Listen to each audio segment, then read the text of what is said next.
Today we're doing surgery on this beautiful little leopard gecko. She came in because the owner noticed a lump on her face just behind her eye that was getting bigger. At first, to the owner, it looked like a simple little lump, but it's actually a facial abscess, and it's pressing into the tissues around her eye. In leopard geckos, these abscesses often start from an eye-related issue, things like stuck shed around the eye, debris under the lid, or a blocked tear duct. Bacteria get trapped in those spaces, and an infection builds up around or behind the eye and spreads in the surrounding facial tissue. Once this little one was safely anesthetized, we made a small incision to open the abscess and begin flushing it thoroughly with warm, sterile saline. In reptiles, pus doesn't stay liquid. It forms a thick, solid mass that must be physically removed. We use fine forceps to gently extract the firm core and flushed again until the tissue looked clean, repeating the process. During this, a culture was also collected with a cotton swab that was sterile, and that's submitted to the lab, and it will tell us what bacteria is growing in here and what antibiotics will safely and effectively treat it. In this case, we're leaving the incision open to heal by second intention. This allows any remaining fluid to drain naturally as the tissue heals.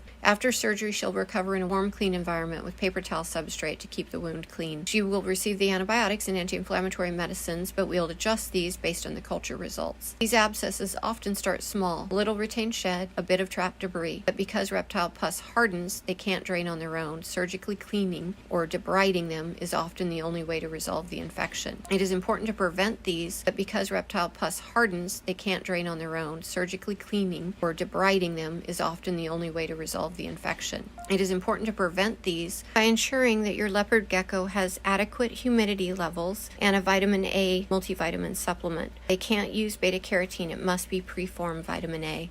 This little one's doing great, and her appetite's back to normal, her eyes looking clean and clear, the swelling is resolving. With prompt care, this can be a simple fix, but it can grow into a big problem if ignored.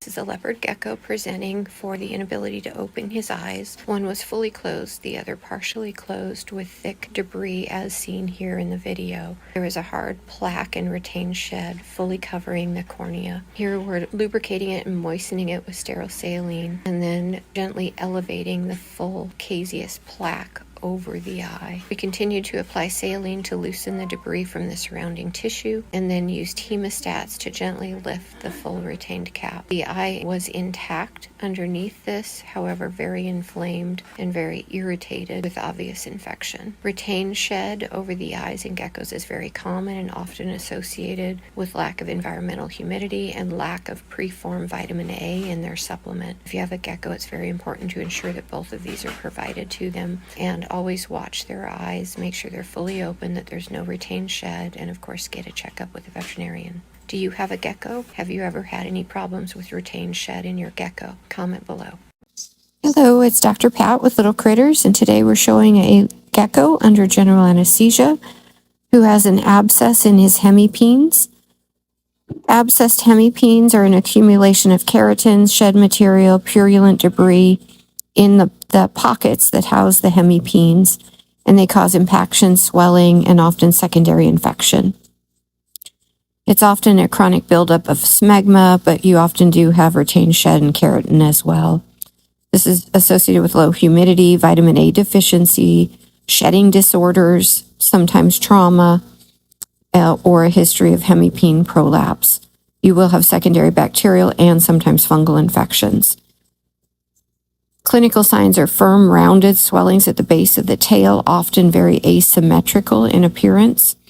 No external prolapse of the hemipenes, but they feel enlarged, nodular. Sometimes you'll see scabs or ulcerations on the surface of the hemipene pockets.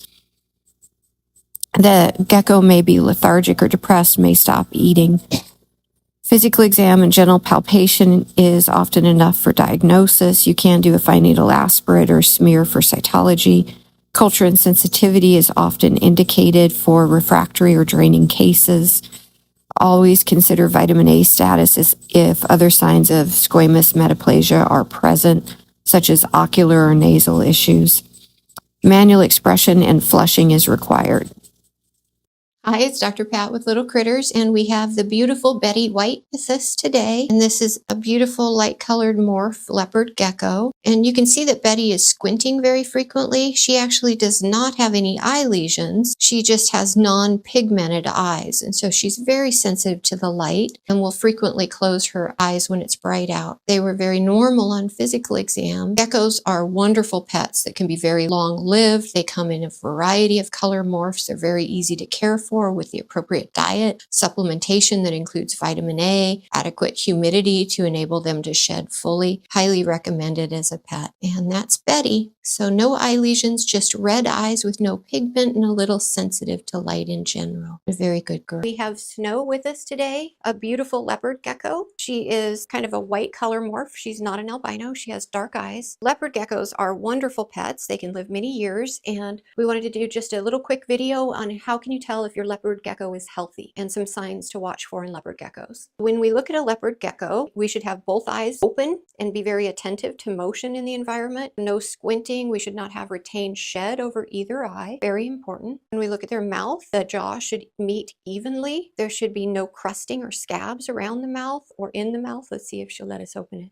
So when we look, we don't have any scabs or anything inside there. She should not have any retained shed on her toes. Leopard geckos frequently suffer from a lack of moisture in their environment, and they'll get retained shed. And that retained shed is commonly on their toes, and it'll look like little white mittens on their toes. And it actually can become constrictive, and it can cause them to lose their toes, and we see that all the time. We always want to look at the toes and make sure there's no little mittens going on there. And then when we look at the tail, we should always have a nice fat tail. Hers is a little bit lean. This is a medical patient, so we're actually treating her right now. We want to see a big, fat, plump tail, because that's where they store their fat in. It gives them some of the reserves, and it's a good indication of health with them. So we always look for that to assess their body condition. And then obviously we want them bright and alert and active. Common conditions with geckos: retained shed over their eyes, vitamin A deficiency, which can cause some retained shed and some eye problems, retained shed on their toes, parasitic issues that can cause them to lose weight, as well as appetite issues from other metabolic causes that'll cause them to eat poorly, and the tail tends to get really thin. There's a condition where we call it stick tail because it starts to look like a stick, and that's often referring to cryptosporidium in geckos. So you can have this little girl for easily 10, 15 or more years. We see that very frequently in geckos, but we want to make sure we keep her healthy with the right diet, the right environment, and the right nutrition.